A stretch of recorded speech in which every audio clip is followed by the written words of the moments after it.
بسم اللہ الرحمن الرحیم۔ السلام علیکم۔ پاکستان فرنٹ میں سلمان حیدر۔ اسلام آباد کو اقوام عالم میں پیس کیپٹل کے طور پر دیکھا جا رہا ہے۔ عالمی امن کی تمام امیدیں اسلام آباد کے ساتھ جڑی ہے۔ آج پاکستان کی ہاں میں اقوام عالم کی ہاں شامل ہے۔ دنیا آج پاکستان کے پیس میکر ہی نہیں، ورلڈ اکنامک سٹیبلائزر کے طور پر بھی دیکھ رہی ہے۔ امریکہ کے ساتھ سوئٹزرلینڈ میں جاری مذاکرات کے تناظر میں ایرانی صدر کے دورہ پاکستان کو انتہائی غیر معمولی قرار دیا جا رہا ہے۔ بطور صدر ایران مسعود پزشکیان کا یہ پاکستان کا دوسرا دورہ ہے، تاہم حالیہ جنگ کے خاتمے کے بعد کسی بھی ملک کا یہ ان کا پہلا غیر ملکی دورہ ہے، جو یقینی طور پر دونوں ممالک کے قریبی تعلقات اور باہمی اعتماد کی علامت ہے۔ ایرانی صدر کے استقبال، وزیر اعظم ہاؤس میں استقبال یا صدر آصف زرداری، وزیر اعظم شہباز شریف اور فیلڈ مارشل عاصم منیر سے ملاقاتیں نیتن یاہو اور اس کے حواریوں کے لیے واضح پیغام ہے کہ ہم ایک ہیں۔ ان ملاقاتوں میں ایرانی صدر نے مکالمے کے فروغ، کشیدگی میں کمی اور علاقائی استحکام کے لیے پاکستان کی تعمیری اور ذمہ دارانہ کردار کو سراہا ہے۔ انہوں نے کہا کہ موجودہ جغرافیائی سیاسی چیلنجز کے دوران پاکستان نے تنازعات کے پرامن حل اور علاقائی ہم آہنگی کے فروغ کے لیے مسلسل کوششیں کی ہیں۔ ایرانی صدر مسعود پزشکیان کی اسلام آباد میں موجودگی کے موقع پر صدر ٹرمپ دنیا کو پہلے سے محفوظ قرار دینے کا بیان بھی اپنے اندر کئی پیغامات لیے ہوئے ہیں۔ یوں لگتا ہے کہ اقبال نے انہی مناظر کی طرف اشارہ کیا تھا جو آج اسلام آباد میں دنیا دیکھ رہی ہے۔ کھول آنکھ زمیں دیکھ، فلک دیکھ، فضا دیکھ، مشرق سے ابھرتے ہوئے سورج کو ذرا دیکھ، سمجھے گا زمانہ تیری آنکھوں کے اشارے، دیکھیں گے تجھے دور سے گردوں کے ستارے، ناپید تیرے بحرے تخیل کے کنارے، پہنچیں گے فلک تک تیری آہوں کے شرارے، تعمیر خودی کر عصر آہ رسا دیکھ، خورشید جہاں تاب کی زو تیرے شرر میں، آباد ہے ایک تازہ جہاں تیرے ہنر میں۔ دوسری جانب سوئٹزرلینڈ میں جاری مذاکرات سے بھی حوصلہ افزا اطلاعات سامنے آ رہی ہے۔ ایران کے نائب وزیر خارجہ کاظم غریب آبادی نے بتایا کہ سوئٹزرلینڈ میں امریکہ کے ساتھ مذاکرات میں اہم اور جامع پیش رفت حاصل ہوئی ہے، جس کے تحت 4 ورکنگ گروپس قائم کرنے پر اتفاق ہوا ہے، جبکہ فنی سطح پر مذاکرات کے عملی طریقہ کار پر اتفاق کیا گیا ہے۔ کاظم غریب آبادی کے مطابق مذاکرات کاروں نے فیصلہ کیا ہے کہ 4 ورکنگ گروپس میں پابندیوں کے خاتمے کا گروپ، جوہری امور کا گروپ، تعمیر نو اور اقتصادی ترقی کا گروپ اور نگرانی اور نفاذ کا گروپ قائم کیے جائیں گے۔ معاہدے کے تحت آئندہ مذاکرات ایک اعلیٰ سطحی کمیٹی کی نگرانی میں ہوں گے۔ کمیٹی میں ایران کی جانب سے باقر کالیباف اور وزیر خارجہ عباس عراقچی شامل ہوں گے۔ کمیٹی میں امریکی نمائندگی نائب صدر جے ڈی وینس کریں گے۔ پاکستان اور قطر کے وزراء اعظم بھی کمیٹی کا حصہ ہوں گے۔ نائب وزیر اعظم اسحاق ڈار نے بھی ایک انٹرویو میں پیش رفت کی تصدیق کی ہے۔ عرب میڈیا کو انٹرویو میں اسحاق ڈار کہتے ہیں کہ امریکہ نے ابتدا میں مطالبہ کیا تھا کہ ایران افزودہ یورینیم کے ذخائر باہر منتقل کرے، لیکن ایران یورینیم باہر بھیجنے کی بجائے اس کی افزودگی کی سطح کم کرے گا، جبکہ آبدہ ہرمز سے جہاز 60 روز تک بغیر کسی ٹیرف کے گزر سکتے ہیں۔ جہازوں کو صرف اسٹینڈرڈ نیویگیشن یا سروس فیس دینا ہوگی۔ دوسری جانب ایرانی مذاکراتی ٹیم کے سربراہ محمد باقر کالیباف اور وزیر خارجہ عباس عراقچی آبدہ ہرمز کے معاملے پر بات چیت کے لیے عمان کا دورہ بھی کر چکے۔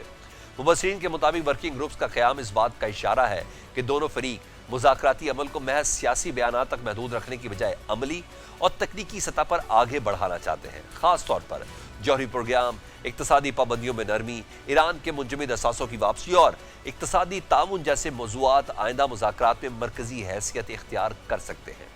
ایرانی جوہری تنصیبات کا معائنہ اور پیسوں کا یہ لین دین مذاکرات کا سب سے الجھا ہوا حصہ بن چکا ہے۔ اس حوالے سے امریکہ اور ایران کی جانب سے مختلف موقف سامنے آ رہے ہیں۔ صدر ٹرمپ نے دعویٰ کیا کہ ایران اپنی ایٹمی تنصیبات کے مکمل معائنے پر رضامند ہے اور اگر تہران راضی نہ ہوتا تو مزید بات چیت ہی نہ ہوتی۔ امریکی صدر نے مزید کہا کہ ایسا نہیں لگتا کہ دوبارہ ناکہ بندی کی ضرورت پڑے گی۔ بحال ایرانی اثاثے امریکہ کے زیر کنٹرول بینک اکاؤنٹس میں رکھے جائیں گے۔ انہوں نے یہ بھی کہا کہ رقوم صرف امریکہ سے خوراک اور طبی سامان کی خریداری کے لیے استعمال ہوں گی۔ رقم سے ایران امریکی مکئی، گندم اور سویابین خرید سکے گا، جبکہ ایرانی وزارت خارجہ کے ترجمان اسماعیل بقائی کہتے ہیں کہ مجموعی طور پر ہمیں ان فنڈز کے استعمال سے متعلق کسی قسم کی پابندی کا سامنا نہیں ہے۔ ہمارے اثاثے مکمل آزادی کے ساتھ استعمال کیے جائیں گے۔ جوہری پروگرام پر بات کرتے ہوئے اسماعیل بقائی نے کہا کہ ایٹمی تنصیبات پر IAEA کے معائنہ کاروں کو آنے کی اجازت دینے کا کوئی ارادہ ہی نہیں۔ اس معاملے کے حوالے سے فی الحال کوئی باقاعدہ طریقہ کار طے نہیں کیا گیا، تاہم جوہری عدم پھیلاؤ کے معاہدے کی بحیثیت رکن ملک ایران موجود اور شفاف بین الاقوامی ضابطہ کار پر عمل کرے گا۔ امریکہ اور ایران کے درمیان دیرپا امن قائم کرنے کے لیے بات چیت کا آغاز تو ہو چکا ہے، لیکن اس وقت خلیجی ممالک میں ایک بڑا سوال سب سے زیادہ پریشانی کا سبب بنا ہے کہ اس معاہدے کے نتیجے میں ایران کو $300 ارب کی خطی رقم کون فراہم کرے گا۔ یہی وہ سوال ہے جس کا جواب حاصل کرنے کے لیے امریکی وزیر خارجہ مارکو روبیو مشرق وسطیٰ کے 3 روزہ دورے پر نکلے ہیں، جہاں وہ متحدہ عرب امارات، کویت اور بحرین کے سربراہان سے ملاقاتیں کریں گے۔ مارکو روبیو کے اس دورے کا مقصد واشنگٹن کے ان قریبی اور پرانے ساتھیوں کو یہ یقین دلانا ہے کہ صدر ڈونلڈ ٹرمپ کی حکومت کا ایران کے ساتھ جو بھی معاہدہ ہو رہا ہے، اس سے خلیجی ممالک کا کوئی نقصان نہیں ہوگا۔ دوسری جانب عالمی منڈیوں میں تیل کی قیمتوں میں کمی کا سلسلہ جاری ہے۔ منگل کو ابتدائی ٹریڈنگ میں 1% سے زیادہ کمی دیکھنے میں آئی ہے۔ ابتدائی ٹریڈنگ میں برنٹ کروڈ کا ایک بیرل $1 سے زیادہ گر کر $76.81 فی بیرل پر آ گیا، اور ویسٹ ٹیکسس انٹرمیڈیٹ کروڈ کی قیمت 87 سینٹ کم ہو کر $72.99 فی بیرل ہو گئی۔ جہاں دنیا کی معیشت اس جنگ کے اثر سے نکل رہی ہے، وہیں اسرائیل کی سفارتی اور جنگی محاذوں پر ناکامی کے بعد معاشی محاذ پر بھی مشکلات بڑھ رہی ہیں۔ میڈیا رپورٹس کے مطابق امریکہ ایران مذاکرات کے بعد اسرائیلی سٹاک مارکیٹ اور کرنسی شدید دباؤ کا شکار ہو گئی ہے۔ امریکی جریدے کی رپورٹ میں کہا گیا کہ تیل ابیب 35 انڈیکس جون میں 12% سے زائد گر گیا ہے۔ اس طرح اسرائیلی کرنسی ڈالر کے مقابلے میں تقریباً 5% گراوٹ کا شکار ہو گئی ہے۔ مبصرین کہتے ہیں اس بات کا اشارہ ہے کہ پاکستان کی کامیاب حکمت عملی کی بدولت آنے والا ہر دن اسرائیل کی ناکامیوں سے عبارت ہوگا۔ ایرانی صدر مسعود پزشکیان کے دورہ پاکستان کے حوالے سے کون کون سے آسپیکٹس ہیں جن کو دیکھا جا سکتا ہے، اس پر بات کر لیتے ہیں ڈاکٹر ماریہ سلطان صاحبہ سے۔ ڈاکٹر صاحبہ، ایرانی صدر مسعود پزشکیان کہا جا رہا ہے کہ اظہار تشکر کرنے پاکستان پہنچے ہیں، لیکن یہ کافی غیر معمولی ٹائمنگ ہے۔ جون 2025 میں بھی جب جنگ ہوئی تھی تو اس کے بعد بھی مسعود پزشکیان کا سب سے پہلا دورہ پاکستان کا ہی تھا۔ آپ بتائیے گا اس کی سگنیفیکنس کیا ہے؟ دیکھیں، یہ بہت اہم دورہ ہے کیونکہ یہ 3 چیزوں کی بڑی کھلی طریقے سے وضاحت کر رہا ہے۔ پہلی تو یہ کہ جنگ بندی جو ہے اس کا جو ہے باقاعدہ آغاز ہو چکا ہے، کیونکہ یہ پہلا دورہ ہے جو جنگ بندی کے بعد کر رہے ہیں اور ایرانی صدر کر رہے ہیں۔ اس کا مطلب ہے جو جنگ کے ساتھ خطرات منسلک تھے اس کے اندر نمایاں کمی آئی ہے۔ دوسری یہ کہ مذاکراتی عمل تیزی سے جا رہا ہے، اور اس کے ساتھ ہی ساتھ جو پاکستان کا رول ہے وہ اس کی اہمیت کو بھی سمجھتے ہیں، اور اس اہمیت اور ان کاوشوں کی شکریہ ادا کرنے کے لیے آج وہ پاکستان میں موجود ہے۔ نہ صرف خود موجود ہیں بلکہ ان کے ساتھ ایک اعلیٰ سطح کا وفد بھی موجود ہے۔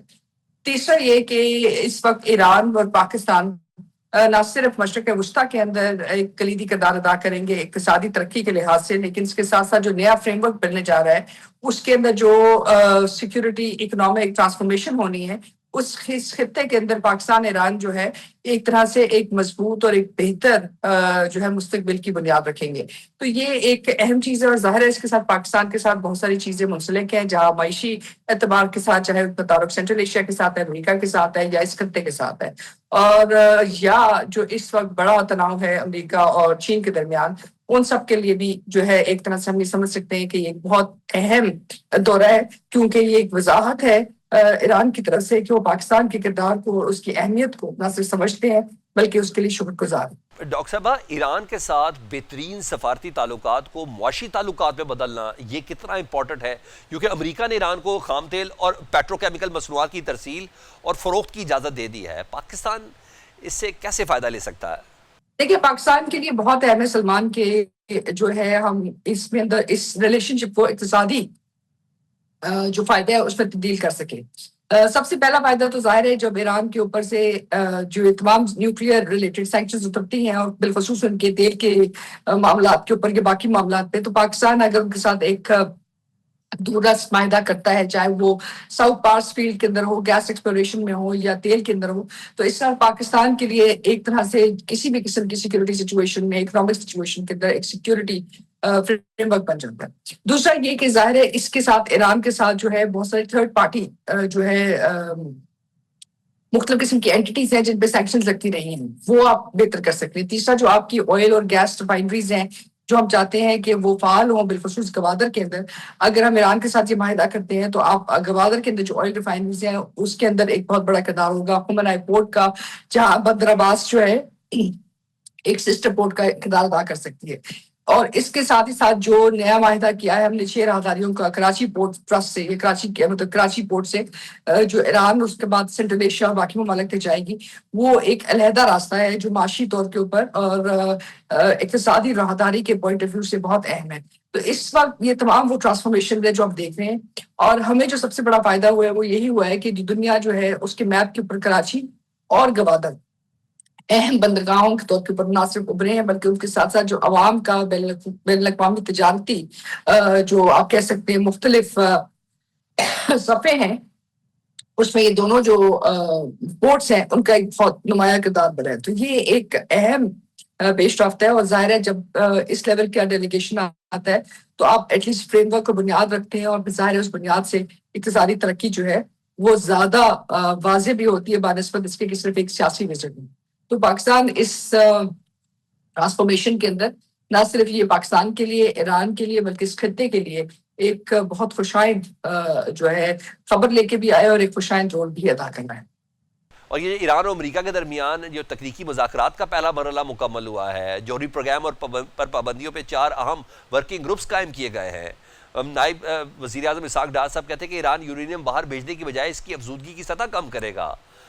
حالانکہ اوباما دور میں بھی ایران اور امریکہ کے درمیان اسی قسم کا معاہدہ ہوا تھا جسے ٹرمپ نے آ کر منسوخ کیا تھا. تو آپ کو کوئی فرق لگ رہا ہے؟ دیکھیں وہ بہت مؤثر ہوئے گی, کیونکہ اوباما دور کے معاہدے کے اندر تقریباً 5% کے اوپر جو ہے یورینیم کی افزودگی کو روکا گیا تھا. 5% جو ہے دنیا میں تکنیکی اعتبار سے یہ سمجھا جاتا ہے کہ کسی بھی ریاست کو ایٹمی طاقت بننے میں معاونت کر سکتا ہے. اگر اس سے کم افزودگی کے لیول رکھتے ہیں تو پھر جو ایران کا بیانیہ ہے وہ ایک طرف قائم رہتا ہے کہ جہاں انہوں نے کہا تھا کہ وہ اپنا حق افزودگی قائم رکھنا چاہتے ہیں NPT کے مطابق, لیکن وہ ایک ایٹمی طاقت نہیں بننا چاہتے ہیں. تو وہ اس طرح سے پورا ہوتا ہے. دوسری طرف امریکہ کے لیے بہتر ہے کہ ظاہر ہے اگر وہ اپنی ایٹمی افزودگی جو ہے اس کو کم کرتے ہیں تو یہ جو خطرات یا خدشات ہیں کہ ایران جو ایٹمی ریاست بننے جا رہا ہے اس کے اندر بہت نمایاں کمی آئے گی. دوسری بات یہ ہے کہ یہ تمام جو سینکشنز ایران کے اوپر لگی ہوئی امریکہ کی طرف سے, وہ JCPOA کے بعد امریکہ کی طرف سے یک طرفہ طور پہ لگائی گئی تھی, جس سے ایران کا فائنینشیل سسٹم مفلوج ہو گیا تھا. اس وقت ایران میں تقریباً 19,000 سینکشنز لگے ہوئے ہیں سلمان, اور اگر ان سینکشنز کو ریموو کیا جائے تو یہ یونیلیٹرل ایکشن کے تھرو امریکہ کر سکتا ہے, کیونکہ امریکہ کی طرف سے یک طرفہ طور پہ لگائی گئی. دوسری جو سیکنڈری سینکشنز تھی وہ ان کے فائنینشیل سسٹم پہ تھی, جس میں سوئفٹ سے ایران کو نکال دیا گیا تھا. سو اس میں اگر واپس ایران داخل ہوتا ہے تو یقینی طور پہ دنیا کے تیل کی پرائسز میں اسٹیبلٹی آئے گی, اور ظاہر ہے امریکہ کا جو اثر و رسوخ ہے تیل کی تجارت میں ڈالر کے ساتھ وہ واضح ہوگا. تو یہ ان کی ون ہے. اور ایران کے لیے ون یہ ہے کہ جو ان کے پیسے ابھی تک رکے ہوئے ان سینکشنز کی مد میں تقریباً $100 بلین ہے, وہ واپس ان کو ملے گا. اور اس کے علاوہ جو پیسے ان کے قطر میں اور UAE میں رکے ہوئے تھے اس جنگ سے پہلے, وہ بھی ان کو ملیں گے. تو ایک لحاظ سے یہ ون ون ہے دونوں سائڈز کے لیے. اور اس میں جو تیسرا سیکٹر ہے جو ہمارے لیے بھی اہم ہے, امریکہ کے لیے بھی, چین کے لیے بھی, وہ ان کا ایویشن سیکٹر ہے جس کے اوپر سینکشنز لگے ہوئے تھے. جب ان سیکٹرز کے اوپر سے سینکشنز اترتی ہیں تو ظاہر سی بات ہے آپ کی بہت ساری کنیکٹیوٹی, بہت ساری ٹریڈ کنیکشنز جہاں جائیں گے, اور یہ ٹریڈ کنیکشنز کرنے سے ایران جو ہے نہ صرف مشرق وسطیٰ میں ایک سٹیبل ملک کے طور پہ ابھرے گا, لیکن ساتھ ہی ساتھ یہ خطہ بھی زیادہ سٹیبلائز ہوگا. بہت شکریہ. ماہر بین الاقوامی امور ڈاکٹر ماریہ سلطان صاحبہ ہم سے بات کری تھی. ایران کے سلسلے میں کیا ٹیک ہے, ایران کا مائنڈ سیٹ کیا کہہ رہا ہے, ایران کی عوام کیا سوچتی ہے. Welcome back. ایران اور امریکہ کے درمیان معاہدے پر ڈیجیٹل دستخط ہو گئے ہیں. آج ایرانی صدر مسعود پزشکیان اظہار تشکر کے لیے کہا جا رہا ہے کہ پاکستان تشریف لائے ہیں. ساری سچویشن پر بات کر لیتے ہیں. ڈیفنس اینالسٹ ہیں air marshal retire Arshad Malik صاحب. ایئر مارشل صاحب, گزشتہ ہفتے ایران اور امریکہ کے درمیان دستخط ہو گئے, پھر اتوار کو پاکستان کی میزبانی میں سوئٹزرلینڈ میں مذاکرات بھی ہوئے. آج ایرانی صدر مسعود پزشکیان پاکستان آئے ہیں. آپ اس پورے تسلسل کو کس طریقے سے دیکھ رہے ہیں؟ صرف اس کو ایز اظہار تشکر آنا سمجھا جائے کہ اس کے دیگر کچھ اسپیکٹس ہیں؟ پلیز آپ بتائیے گا. بسم اللہ الرحمن الرحیم. Good to be with you. Thank you very much for inviting me. دیکھیں, جو مشرق وسطیٰ کے افق پر ایک امید کی کرن نظر آنا شروع ہو گئی ہے, جو کہ برف سے ڈھکی ہوئی سوئس وادیوں میں شروع ہوئی اور الحمدللہ پاکستان کی پیٹرنائزیشن سے شروع ہوئی. تو وہ جو عسکری اور سیاسی الجھاؤ تھا اس کے توازن کو ایک اثر نو مرتب کیا جا رہا ہے. بلکہ میں یوں کہوں گا کہ وہ جو اعتماد کی منزل تھی وہ قریب نظر آتی دکھائی دے رہی ہے, اور خطے کی عالمی سیاست اور خاص طور پر جو پورے دنیا کی معیشت کو ایک نئی راہ نظر آ رہی ہے.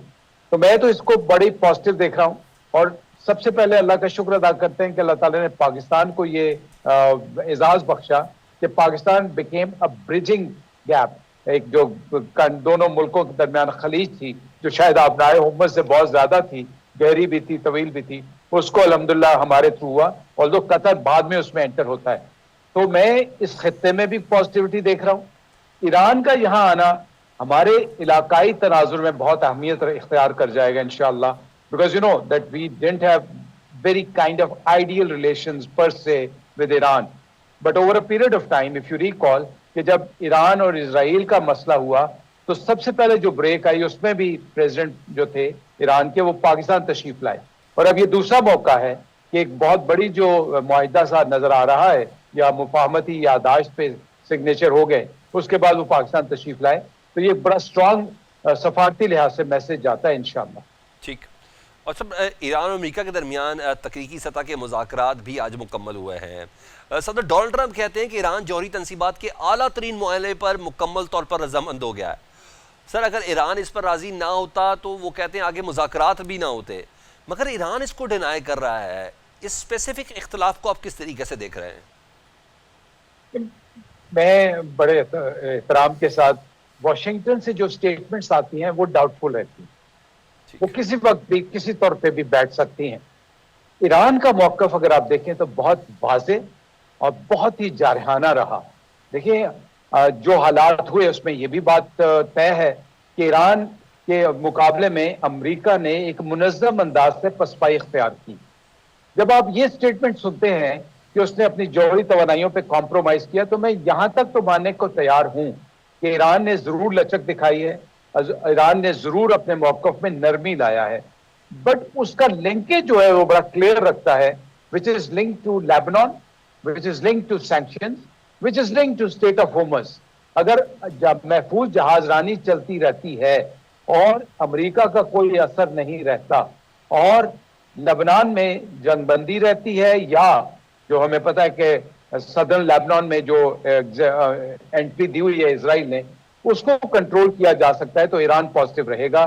لیکن جوہری تنصیبات کے معاملے میں نے بھی سنا پڑھا کہ ابھی ایران کی طرف سے موقف یہ آ رہا ہے کہ ہم نے تو کوئی اجازت بھی نہیں دی اپنے جو انٹرنیشنل اٹامک انرجی کمیشن کے انسپیکٹرز کو.